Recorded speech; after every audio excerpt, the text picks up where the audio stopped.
تمام حمد رب العالمین کے لیے اور تمام ثنا ختم المرسلین کے لیے صلی اللہ علیہ وآلہ وسلم۔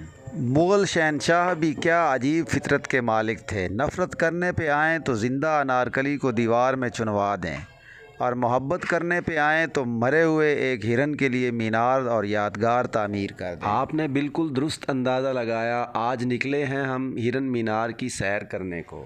ہرن مینار شہنشاہ جہانگیر عرف شہزادہ سلیم یعنی شیخو کے شیخو پورہ میں واقع ہے۔ شیخو پورہ جب آباد ہوا تو اس کا نام جہانگیر پورہ تھا، کیونکہ اس کی بنیاد مغل شہنشاہ جہانگیر نے رکھی تھی۔ جہانگیر کے عہد میں، جو کہ 1605 سے لے کر 1627 تک ہے، شیخو پورہ کو شاہی شکارگاہ کی حیثیت حاصل تھی۔ جب بھی موسم خوشگوار ہو اور معتدل ہو، یعنی کہ جیسا کہ آج کل ہے، ستمبر یا اکتوبر کا مہینہ ہو، مارچ یا اپریل ہو، تو ایسے معتدل موسم میں میدانی علاقوں کی سیر کو نکل جانا چاہیے۔ وسطی جنوبی پنجاب، سندھ، بلوچستان اللہ کی قدرتوں سے بھرے پڑے ہیں۔ سردیوں میں انجوائے کریں برف باری، اور گرمیوں میں تو پہاڑوں کی قسم، پہاڑوں کے علاوہ کوئی علاقہ اچھا نہیں ہوتا۔ تو واپس چلتے ہیں ہرن مینار کی طرف۔ موجودہ بلند و بالا مینار شہنشاہ جہانگیر نے اپنے پالتو ہرن منس راج کی قبر کے ساتھ سکندر معین کی نگرانی میں 1607 میں تعمیر کروایا۔ جیسا کہ تذکرہ جہانگیری میں مذکور ہے کہ قبر کا پتھر بادشاہ کے حکم سے ہرن کی شکل میں بنوایا گیا، اور نیچے دی ہوئی عبارت کا کتبہ عہد جہانگیری کے مشہور خطاط ملا محمد حسین کشمیری نے کندہ کیا تھا۔ دریں فضائے دلکش آہوئے بدام، جہاں داد خدا آگاہ نور الدین جہانگیر بادشاہ آمدہ، در ارج یک ماہ از وحشت صحرایت برآمدہ، سر آمد آہوان خاصہ گشت۔ مطلب اس کا یہ ہے کہ اس دلکش جگہ پر نور الدین جہانگیر بادشاہ نے ایک ہرن پکڑا۔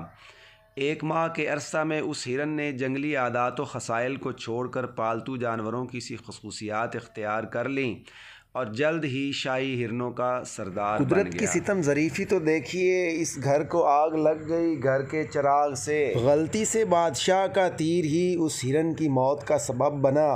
بادشاہ نے وہیں پہ مینار تعمیر کرنے کا حکم دیا۔ مینار کی تعمیر ایک دائرے کی شکل میں کی گئی ہے، جو بلندی کی طرف جاتے ہوئے چھوٹا ہوتا جاتا ہے۔ مینار اوپر سے ہموار ہے اور اس کے چاروں طرف چھوٹی حفاظتی دیوار ہے۔ یہ مینار 103 فٹ اونچا اور قدرے مخروطی شکل کا ہے، اور 6 متوازی حصوں میں تقسیم ہے، جس کا زمینی حصہ 33 فٹ کے گھیرے میں مسمن یعنی ہشت پہلو ہے، جبکہ دوسرے حصے گولائی دار ہیں۔ ہرن مینار کے مشرقی سمت میں ایک وسیع و عریض تالاب تعمیر کیا گیا ہے۔ تالاب کے وسط میں واقع ہشت پہلو دولت خانہ ہے، جس کو آپ بارہ دری بھی کہہ سکتے ہیں۔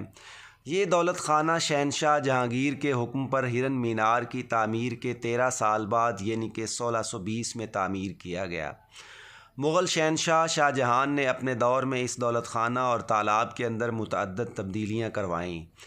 اسی وسیع تالاب کے چاروں کونوں پر خوبصورت مربع شکل کے کمرے تعمیر کیے گئے ہیں، اور ایک خوبصورت ڈیوڑی بھی تعمیر کی گئی، جس کی اندرونی و بیرونی سطح خوبصورت نقاشی سے مزین ہے۔ عہد مغلیہ میں نالہ ایک سے ایک چھوٹی نہر تالاب کو پانی مہیا کرنے کے لیے نکالی گئی، جو اس کے شمال مشرقی کونے میں دیکھی جا سکتی ہے۔ مزید برآں تالاب کو بارش کے پانی سے بھرنے کے لیے ذخیرہ آب کا نظام بھی تعمیر کیا گیا تھا۔ یہاں پہنچ کر آپ عجیب و غریب قسم کے احساسات میں گر جاتے ہیں۔ راہداری کی ان محرابوں میں تاریخ کے پتہ نہیں کتنے ابواب کھلتے ہیں۔ تاج محل ہو، شاہی قلعے ہوں، یا مساجد ہوں، یا ایسے مینار ہوں، یہ محض عمارتیں نہیں ہیں، یہ مغلوں کی شان و شوکت کی نشانیاں ہیں، ان کے ذوق اور حسن نظر کے غماز ہیں۔ فن تعمیرات کا اوج اور ذوق جمالیات کا اوج کمال ہیں۔ سلاطین مسلم کی عظمتوں کے امین ہیں۔